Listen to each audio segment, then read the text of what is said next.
আমি এই মুহূর্তে রয়েছি দিনাজপুর 4 খানসামা চিংড়িবন্দর আসনে। এই আসনে বিভিন্ন যারা রাজনৈতিক দল রয়েছে তারা প্রচারণা চালাচ্ছে। তারই অংশ হিসেবে আমরা এখন দেখতে পাচ্ছি অভিনব পদ্ধতিতে তারা প্রচারণা চালাচ্ছে। একটি দাঁড়িপাল্লার শহর নিয়ে তারা এখান থেকে যাচ্ছে। আমরা আসলে কথা বলবো জামাতের একজন এখানে বিভিন্ন নেতাকর্মী রয়েছে, একজন নেতা আছে এখানে জামাতের, ওনার সাথে কথা বলবো। জি, আপনার নাম? আসসালামু আলাইকুম, আমার নাম মোহাম্মদ রবিউল হোসেন রাজু। আমি খানসামা 1 নং আলোকঝাড়ি ইউনিয়ন জামাত ইসলামের আপনার ওলামা বিভাগের সভাপতি।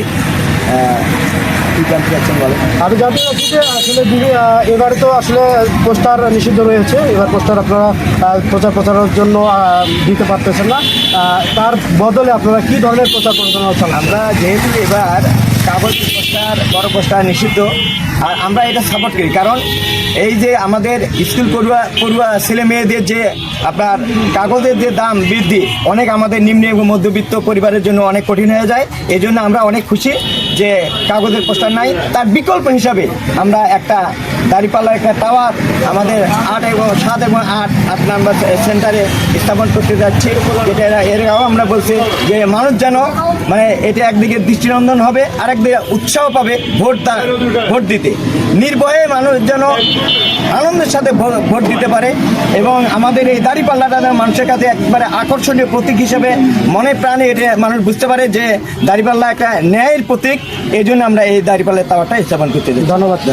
দর্শক, আমরা একটু জানতে পারলাম যে এবারে কিন্তু আসলে তিনি বলেছেন যে পোস্টার নিষিদ্ধ রয়েছে, পোস্টার একটি ব্যয়বহুল বিষয় রয়েছে, সেখান থেকে বেরিয়ে তারা নতুনভাবে প্রচারণার একটি অভিনব পদ্ধতি বেছে নিয়েছে, যেটি হচ্ছে আপনারা দেখতে পাচ্ছেন যে এখানে একটি দাঁড়িপাল্লার একটি টাওয়ার তারা আসলে এখানে নিয়ে রাস্তায় বের হয়েছে। এই টাওয়ারটা আসলে তারা এখন কোথাও একটি ভালো পয়েন্টে তারা এটা স্থাপন করবে দাঁড়িপাল্লার প্রতীক হিসেবে। আসলে মানুষের দৃষ্টি আকর্ষণের জন্য এটি ব্যবস্থা করা হয়েছে খানসামা যে জামায়াতে ইসলামের পক্ষ থেকে।